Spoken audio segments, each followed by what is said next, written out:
4, Keith Brown.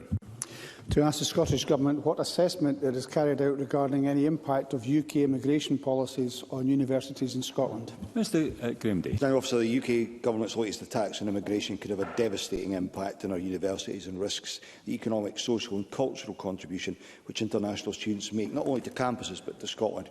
We want to attract more people to live, work and study here, not fewer.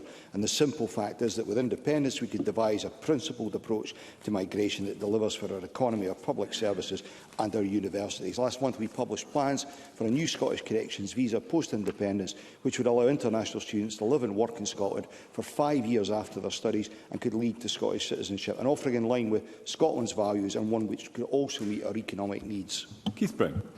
Can I thank the Minister for his answer? A recent meeting with the University of Stirling, which is based in my constituency, one of the issues discussed was the potential impact of the policy recently introduced by the UK Government, which restricts many international students from bringing their dependents. There are real concerns that without the ability to bring their families, many overseas students will choose to go elsewhere.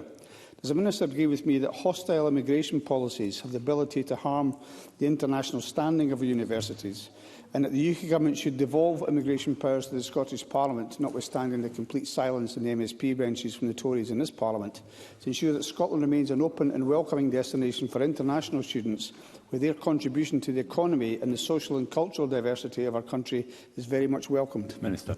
President Officer, the UK Government's latest doubling down on the hostile environment means that not only could we see fewer international students studying in Scotland, it could also make it harder for our universities to attract international staff.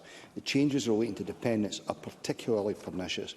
Evidence shows that the ability to bring family members to Scotland encourages migrants to stay long-term, and the additional controls mean that families risk being torn apart by the most restrictive family reunion policy of any high-income country in the world. This approach runs contrary to the one we should have, that of welcoming people making Scotland their home, choosing to live, work or study here.